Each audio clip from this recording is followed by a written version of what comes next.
আসসালামু আলাইকুম প্রিয় দর্শক, আমাদের প্রধান উপদেষ্টা মানে অন্তর্বর্তীকালীন সরকারের প্রধান উপদেষ্টা ডক্টর মোহাম্মদ ইউনূসের যুক্তরাজ্য সফরের প্রায় শেষ পর্যায়ে উনি চলে এসেছেন। এর মধ্যে 3 দিন পার হয়ে গেছে এবং কাজের কাজ কতটুকু হয়েছে এটা নিয়ে গবেষণা হতে পারে। কিন্তু সবচেয়ে বড় কথা, যে নিউজটা দেখে আসলে আমি খুবই মন খারাপ করেছি সেটা হলো এই ব্রিটেনের একটা পত্রিকা ফিনান্সিয়াল টাইমস, তারা একটা শিরোনাম করেছে। শিরোনামের ভাষাটা এমন যে Keir Starmer declines to meet Bangladesh leader tracking down missing billions. মানে বিলিয়ন ডলারের সন্ধানে যে বাংলাদেশের নেতা সেখানে গিয়েছেন, তার সঙ্গে দেখা করতে ব্রিটেনের প্রধানমন্ত্রী কিয়ার স্টারমার অস্বীকৃতি জানিয়েছেন। মানে উনি দেখা করবেন না ডক্টর ইউনূসের সঙ্গে। বিষয়টা এমন যে আপনি একজনের একটা বাসায় গেলেন, বাসায় যে অনেকক্ষণ ধরে দরজা নক করছেন, কেউ দরজা খুলছে না, এবং অনেকক্ষণ পরে দরজা খুলে কাজের লোক বলল যে স্যার আপনার সঙ্গে দেখা করবে না, মানে গৃহকর্তা আপনার সঙ্গে দেখাই করবে না, আপ্যায়ন তো দূরে থাক। তো এখানে হয়েছে সেই একই জিনিস। উনি গিয়েছেন, যাওয়ার পর যুক্তরাজ্যের যারা সরকারের যারা কর্মকর্তা তারা এটা নিশ্চিত করেছেন। আমি ওই ফিনান্সিয়াল টাইমসের রিপোর্ট থেকে বলছি, সেখানে নিশ্চিত করেছে যে অধ্যাপক ইউনূসের সঙ্গে সাক্ষাৎ করার কোনো পরিকল্পনা কিয়ার স্টারমারের নেই। তো যেখানে উনি আপনার সঙ্গে দেখাই করবেন না, তা আপনি ওখানে গেলেন কেন? যাওয়ার আগে বড় মুখ করে বললেন কেন যে ওনার সঙ্গে আপনার দেখা হবে? তেমন দেখা হওয়ার পর আপনি ওই দেশে যারা টাকা পয়সা নিয়ে গেছে আমাদের দেশ থেকে সেগুলো কি ফেরত আনার জন্য চেষ্টা করবেন, বলবেন? এগুলি ঘটা করে বলার দরকারটা কি ছিল? যাওয়ার আগে বলেছেন, দেশবাসীকে বুঝিয়েছেন যে এটা বিশাল একটা কাজ করতে আপনি যাচ্ছেন। আসলে আপনি গেলেন কেন? এটা কি কোনো রাষ্ট্রীয় সফর ছিল? দুই দেশের মধ্যে কোনো দ্বিপাক্ষিক সফর ছিল? কিছুই ছিল না। এটা ছিল ডক্টর ইউনূসের একটা ব্যক্তিগত সফর। মানে উনি একটা পুরস্কার পাবেন, যে পুরস্কার পাবেন সেটাও আবার এক জটিল পুরস্কার। সেই পুরস্কারের যে তালিকা আমরা পেয়েছি সেই তালিকায় ওনার নাম নাই। মনে হয় কোনো সান্ত্বনা পুরস্কার হবে আর কি, জানি না। খুব গুরুত্বপূর্ণ কোনো পুরস্কার তা মনে হয় না। যে লোক নোবেল প্রাইজ পেয়ে গেছে তাকে এই পুরস্কারের জন্য লালায়িত হতে হবে কেন? উনি গেছেন, এয়ারপোর্টে নেমেছেন, কোনো রাষ্ট্রীয় প্রোটোকল ওনাকে দেওয়া হয়নি। ডক্টর ইউনূস এরকম অনেক পুরস্কার পেয়েছেন, পাওয়ার জন্য বিভিন্ন দেশে ভ্রমণ করেছেন, কোনো আপত্তি নাই আমাদের। কিন্তু সেই ইউনূস আর আজকের ইউনূসটা এক না। আগে উনি কত জায়গায় কী পুরস্কার পেয়েছেন, কী পুরস্কার পেতে যে সম্মান পেয়েছেন নাকি অসম্মানিত হয়েছেন, সেগুলো আমাদের গায়ে লাগে নাই তখন, কারণ তখন ইউনূস ছিলেন একজন ব্যক্তিমাত্র। এখন কিন্তু ডক্টর ইউনূস একজন ব্যক্তিমাত্র নয়, উনি এখন এই দেশের প্রধান নির্বাহী, বাংলাদেশ সরকারের প্রধান ব্যক্তি। উনি যদি যে কোথাও অপমানিত হন, উনি যদি কোথাও যে অসম্মানিত হন, সেই অপমান কিন্তু কেবলমাত্র ডক্টর ইউনূসের গায়ে লাগে না, এই পুরো দেশের জাতির গায়ে লাগে। যে কারণে এরকম পদে যখন কেউ যায় তারা সবসময় খেয়াল রাখার চেষ্টা করেন যে আমার কোনো আচরণকে আমার দেশের সাধারণ নাগরিককে, আমার দেশের পাবলিককে, পিপলকে অসম্মানিত করে কিনা। এটুকু বোঝার মতো যদি ক্ষমতা না থাকে, বোধ বুদ্ধি না থাকে, তাহলে উনি এত বড় দায়িত্বে যান কেন? উনি ইংল্যান্ড চলে গিয়েছেন, যে নিয়ে ওনার সঙ্গে আবার অবধারিতভাবে ছায়ার মতো থাকে ওনার প্রেস উইং। এখানে তো বহুত মাতবর আছে এবং বহুত মহাজ্ঞানী লোক আছে, তারা হুট করে বলে বসে তাকে নাকি কোনো এমপি বলেছেন যে কিয়ার স্টারমার এখন দেশেই নাই, কানাডায় আছেন। পরের দিন আবার বলতেছেন যে সম্ভবত নাকি বলেছি আমি, যে আমি কোনো ভুল বলি নাই, মিডিয়াগুলো সেটাকে নাকি বিকৃত করেছে। আরে বাবা, তুমি সম্ভবত বলবা কেন? তুমি তো কোনো মানে সাধারণ মানুষ, তুমি সরকারের প্রধান উপদেষ্টার প্রেস সেক্রেটারি, তার সঙ্গে আবার সিনিয়র সচিব, তুমি সম্ভবত বলো কেন? তোমাকে সম্ভবত বলার তো নেই, তুমি যেটা বলবা সেটা অফিসিয়াল ইনফরমেশন, সেটাই হলো অফিসিয়াল ভাষ্য হবে। যিনি অফিসিয়াল ভাষ্য দিতে জানেন না তাকে দিতে বলা হয় কেন? তার ওখানে যেতে হবে কেন? আমি ভাই বাংলাদেশে আছি অনেক বছর, কোনো প্রেস সেক্রেটারি এত পলিটিক্যাল বক্তব্য দিতে এর আগে আমি আর দেখিনি। মনে হয় যেন উনি একটা রাজনৈতিক পদে আছেন। উনি কি ডক্টর ইউনূসের রাজনৈতিক উপদেষ্টা? ওই পদে বসাই দিলেই তো হয়, সমস্যাটা কি? একটা এলোমেলো অবস্থা, লেজে গোবরের অবস্থা। পুরো দেশের মানুষের কাছে বেইজ্জতি, বিদেশের কূটনীতি বিদেশের কাছে বেইজ্জতি। ব্রিটেন তো আপনাকে বেইজ্জতি করেই ছাড়লো, কেন? আপনি যদি ভাবেন যে কেন একটা প্রধান নির্বাহীকে, রাষ্ট্রের প্রধান নির্বাহীকে ব্রিটেনের প্রধানমন্ত্রী বা দেখা দিলেন না কেন? একবার চিন্তা করে দেখেছেন কেন দিলেন না? এই চিন্তা করার ক্ষমতাটা কি এই সমস্ত লোকগুলোর আছে? খুবই আমি বিস্মিত হয়েছি, এত বড় একটা দেশে যাচ্ছে যেখানে আমাদের পররাষ্ট্র মন্ত্রণালয়ের কেউ নাই সঙ্গে, পররাষ্ট্র উপদেষ্টা নাই, পররাষ্ট্র সচিব নাই। তাহলে কেন এই ধরনের দ্বিপাক্ষিক বৈঠকগুলোতে এরা যায়? কেউ যায়নি। কিন্তু গভর্নর, বাংলাদেশ ব্যাংকের গভর্নরকে নিয়ে গেছেন, আর দুদক কোনো বিশ্বাসযোগ্য প্রতিষ্ঠান বর্তমানে বাংলাদেশে দুদক তৈরি হওয়ার পর কখনো এটা কোনো লেভেলে বিশ্বাসযোগ্য প্রতিষ্ঠান ছিল? টিউলিপ সিদ্দিক ব্রিটেনের এমপি, মন্ত্রীও ছিলেন, এই স্টারমারের সঙ্গে উনি মন্ত্রী ছিলেন। টিউলিপ সিদ্দিকের বিরুদ্ধে আপনি বিশাল এক অভিযোগ দিয়ে দিয়েছেন। কে দিয়েছে? এই দুদক দিয়েছে। দিয়ে এর কাছে চিঠি পাঠায়, তার কাছে চিঠি পাঠায়, সমন পাঠায়, গ্রেপ্তারি পরোয়ানা পাঠায়। তো এই টিউলিপ সিদ্দিক তো স্টারমারের সহযোগী, এখন ওখানে এমপি আছেন উনি, এবং ওনার ব্যাপারে, ওনার বিরুদ্ধে যে সমস্ত দুর্নীতির অভিযোগ আমাদের দুদক তুলেছে সেটাকে তদন্ত করার জন্য স্টারমার আবার ওখানকার যে সংশ্লিষ্ট ব্যক্তি যিনি আছেন, সবচেয়ে পাওয়ারফুল লোকটা, তাকে নিয়োগ করেছেন, এবং উনি সেই তদন্ত করে ওনাকে ক্লিন চিট দিয়েছেন।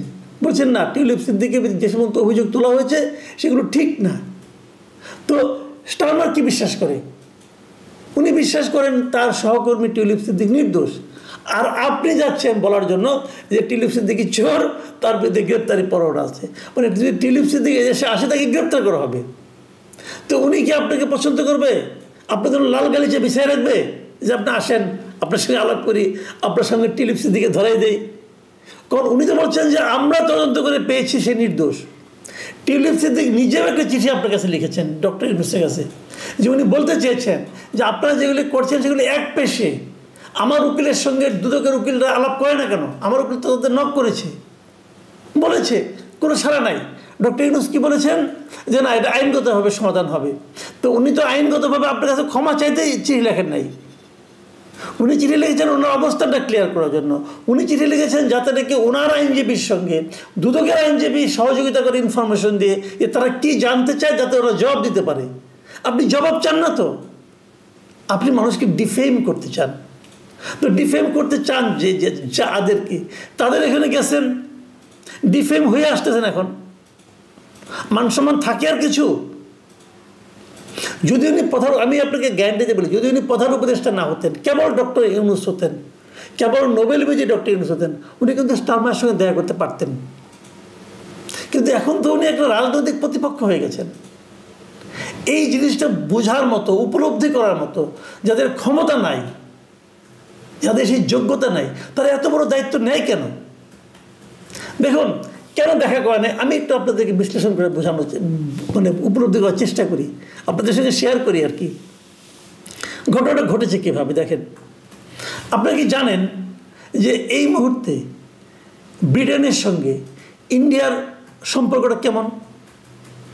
ব্রিটেনের সঙ্গে ইন্ডিয়ার এরই মধ্যে ফ্রি ট্রেড এগ্রিমেন্ট হয়ে গেছে, এবং সেই ট্রেড এগ্রিমেন্টের কারণে 2030-এর মধ্যে ব্রিটেনের সবচেয়ে আপনার ব্রিটেনের যে ব্যবসা, তার বাজার ভারতেই বেড়ে যাবে কয়েকশো বিলিয়ন ডলার এই ফ্রি ট্রেড এগ্রিমেন্টের ফলে। নট অনলি দ্যাট, ভারতের প্রচুর বিনিয়োগ আছে ব্রিটেনে। এই সমস্ত কারণটা কি? কারণ হলো ভারতের 140 কোটি মানুষের একটা বড় বাজার আছে। ইউরোপে কিন্তু এখন মন্দা চলছে, এই ট্রাম্পের এই সমস্ত উল্টাপাল্টার সিদ্ধান্তের কারণে ইউরোপে কিন্তু বাণিজ্যিক মন্দা চরম আকার ধারণ করেছে। বাজারের জন্য দরকার কি? মানুষ দরকার, ক্রেতা দরকার।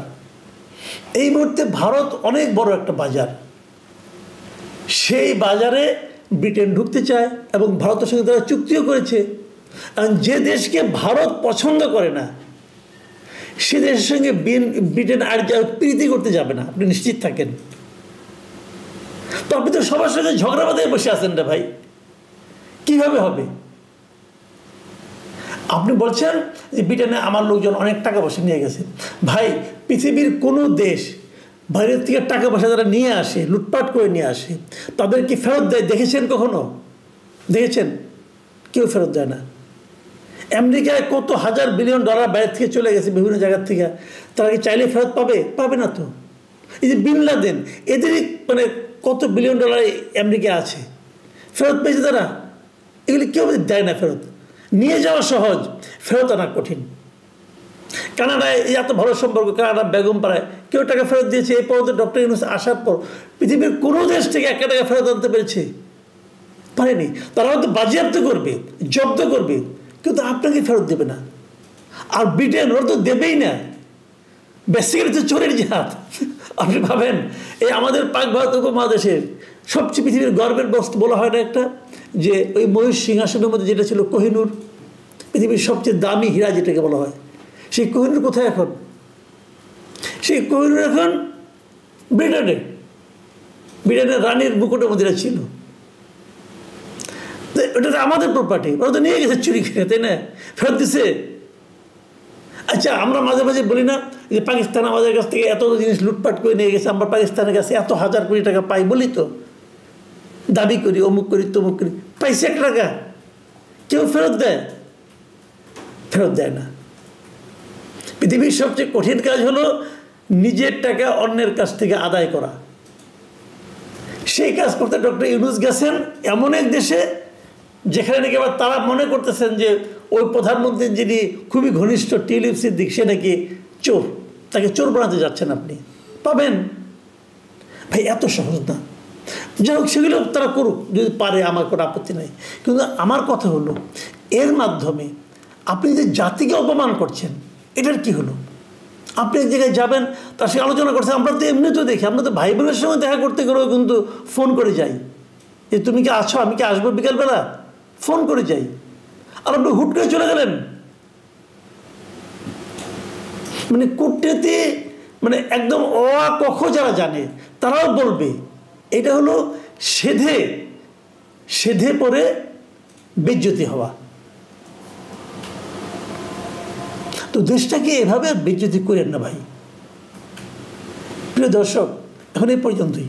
আল্লাহ হাফেজ। প্রিয় দর্শক, এতক্ষণ আমরা ওনার কথাগুলো শুনছিলাম এবং উনি যে বিষয়টি নিয়ে কথা বলেন, ডক্টর মোহাম্মদ ইউনূস ব্রিটেনে গিয়েছেন এবং ব্রিটেনে সেখানকার প্রধানমন্ত্রীর সঙ্গে দেখা করার বিষয়টি, পাশাপাশি বিভিন্ন বিষয় নিয়ে উনি কথা বললেন, যেগুলো ডক্টর মোহাম্মদ ইউনূস সরকারের অদক্ষতার কিছু প্রমাণও এখানে মিলে, যে তারা কোনো ধরনের হিসেব নিকেশ না করে সে দেশে গিয়েছেন এবং বিভিন্ন বিষয়গুলোর ক্ষেত্রে যেখানে আলোচনা হওয়ার কথা সেই বিষয়গুলোও কিন্তু হচ্ছে না। তো এরকম বিভিন্ন ইস্যু আছে, যে ইস্যুগুলোর কারণে অনেকে মনে করছে এই সফরটি রাষ্ট্রীয় সফর হিসাবে আখ্যা দেওয়াটা যৌক্তিক না এবং রাষ্ট্রীয় সফরের ক্ষেত্রে গভর্নমেন্টের টাকা খরচ করে এরকম গত 10 মাসে 11 বার দেশে ভ্রমণ করা এবং সেই দিক থেকে বৈদেশিক আপনার যে কর্মসংস্থান, পাশাপাশি বিদেশ থেকে যে টাকা পয়সা নিয়ে এসে বাংলাদেশে ইনভেস্ট করার বিষয়ে, এই বিষয়গুলোও কিন্তু কতটা অগ্রগতি হয় নাই। সেক্ষেত্রে বাংলাদেশের জনগণ কতটুকু পেল, সেই জায়গায় কিন্তু বারবার প্রশ্নবিদ্ধ হচ্ছেন ইন্টার গভর্নমেন্ট এবং তাদের অদক্ষতার প্রমাণ হিসাবে এই বিষয়গুলোকে দাঁড় করানো হচ্ছে, যেটি জনগণও এই বিষয়গুলো লক্ষ্য রাখছে। অর্থাৎ ইন্টার গভর্নমেন্টের উচিত তাদের দক্ষতার প্রমাণ কিন্তু ইমিডিয়েটলি দেয়া এবং আরও যে বিষয়গুলো সতর্ক হওয়া উচিত এবং যে বিষয়গুলো এড়িয়ে চলা, এবং কিছু বিষয় আছে এড়িয়ে চলা যেগুলো অবশ্যই দেশের স্বার্থ এবং দেশ যাতে ভবিষ্যতের স্বার্থকে হেয় করে, এরকম বিষয়গুলো না করা। অর্থাৎ ইন্টার গভর্নমেন্ট এই বিষয় দুটোই অ্যাড্রেস করে একটি সঠিক সিদ্ধান্ত নেওয়ার ক্ষেত্রে আমরা বলব।